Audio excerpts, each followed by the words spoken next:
Driving across the mountains, the Appalachian Mountains, when I was a boy, we had to do some time in Sumter, South Carolina. My dad would drive us around in a Volkswagen van, you know.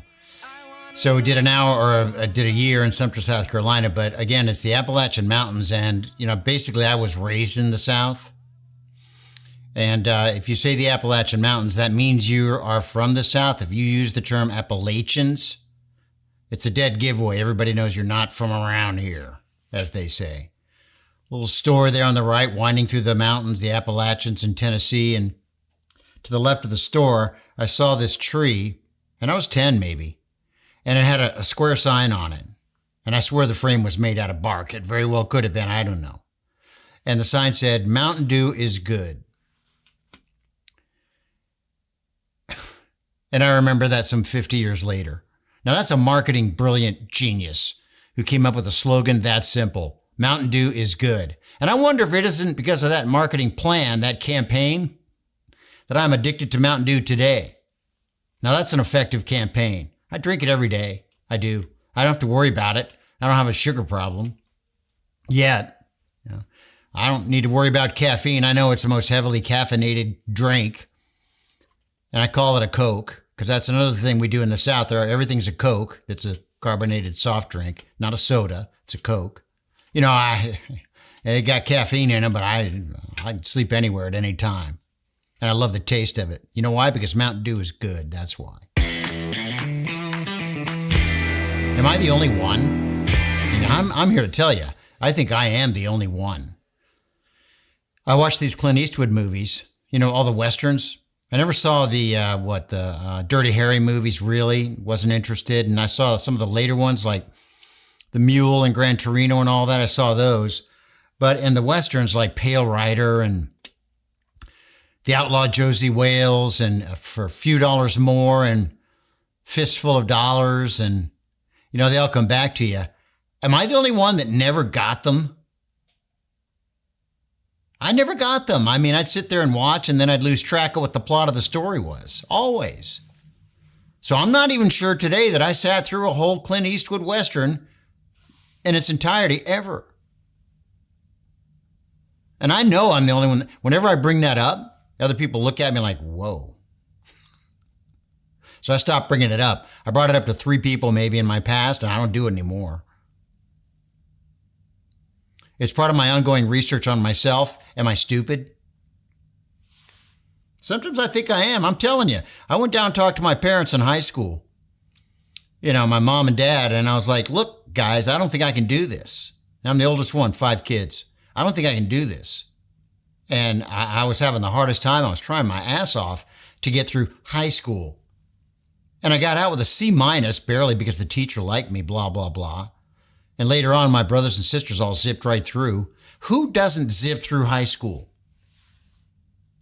So I always have that discussion in my head. You know, am I stupid? Or is it just a quote-unquote learning disability? Add that to my list. You can add irritable bastard syndrome. I've got that too. I know that for a fact. Older I get, blah, blah, blah.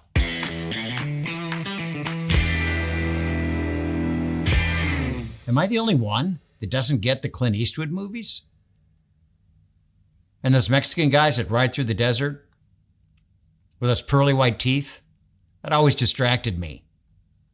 How do you have pearly white teeth in the desert? Mexican outlaw in the 1850s with no dentist anywhere.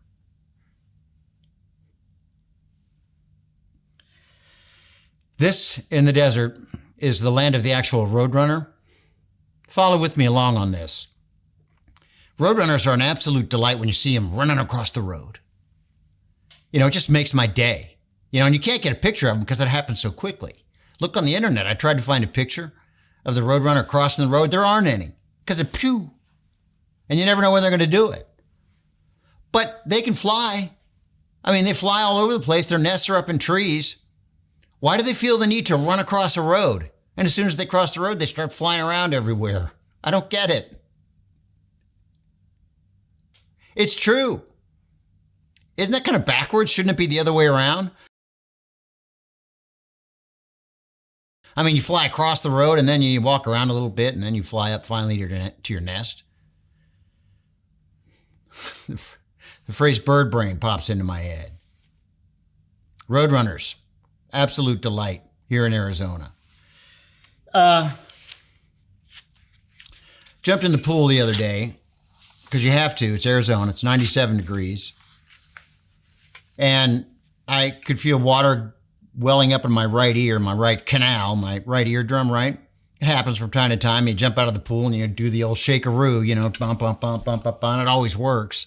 And this didn't work.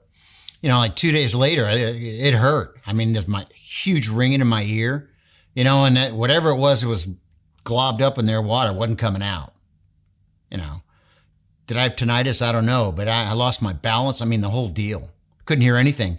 I got in the car because I finally found, and get this, they're called otolaryngologists, a hearing specialist. I had no idea what they were called. I had to look that up.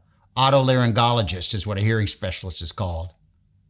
So we'll just call them hearing specialists. Got in the car, and to hear my radio, I had to turn it up to 38, my Sirius XM. Usually it's like 22. It's like, wow, this is bad. So in about 5 or 6 minutes, when I got to the otolaryngologist, 5 or 6 minutes, she had me cleaned out. And she had showed me, look at this. And inside the little tub, after she flushed out my eardrum, were 2 number 2 pencil eraser size wads of wax that came out of my ear. I was like, wow, that is gross. She said, yeah. And I said, how does that happen? She said, I don't know. Thank you for being honest. I love a doctor that says, I don't know. Is my other ear okay? She said, yeah, fine, nothing, look at it. And showed me some camera clip and it was perfect. Both of them are now. Now they're fine. Never had a hearing problem. It's the funniest thing. I should have, because I've been to concerts, for 30 years plus, 3 nights a week, probably on average. And the other nights were bars, loud music there and people screaming and yelling, and I never had a hearing problem. It's odd, really weird. Now, 10 years ago, I went in just to get a check, just precautionary. And the otolaryngologist is poking around in my ear, and he looks at me in the face and says, hold on just a minute. And he walks out, and I sat there looking around for about 15 to 20 minutes. I mean 15 to 20 minutes. And he comes back in with 3 other specialists. And they said, well, we found this blue fluid, this blue film in your ear, and we have no idea what it is. Okay. And so they sat there, staring at me with their arms crossed, all 4 of them. We're going to have to get you to a specialist to see if they can figure out what this film is coming out of your canal, your eardrum. And then it hit me like a ton of bricks. At one point, I thought maybe there was a buildup of wax in my ear, and I was in the control room, took off my headphones, put a blue Bic pen in my ear, shovel around in there to see if I could clear that. Didn't want to put a Q-tip in there to make it worse, stuff the stuff back in there. So I just digging around in there with a blue Bic pen. I said, I got an idea. And I told them, it's probably a blue Bic pen that and they just stared at me and said, okay, and then walked out. I got a laugh out of it. They didn't. I've got friends that wear, not very many, but a few that wear earplugs so they don't lose their hearing to concerts. What the hell are you doing wearing earplugs to a concert? It defeats the whole point, doesn't it? Live and loud, man. The way it was meant to be. Well, I'm so afraid of losing my hearing later on in life. Well, very good for you for planning ahead, and trying to, preserve yourself. But you're going to lose it anyway. And here's the deal. When you start to lose your hearing later on in life, get some hearing aids. That's what everyone else does. You can't wear earplugs to concerts. I went with a program director type, Foster, to a Smashing Pumpkins concert in Raleigh, I don't know, 10, 11, 12 years ago, something. And he had earplugs in. I was so embarrassed, man. What are you doing wearing earplugs for? You'll never get the full experience. I know, but I don't want to lose my hearing. The fuck? I mean, if you're going to a concert, a rock concert, and you're worried about losing your hearing, believe me, you shouldn't be there. The ears ringing at the end after the show, boom, you did it. That's what it's all about. Ears ringing after the show.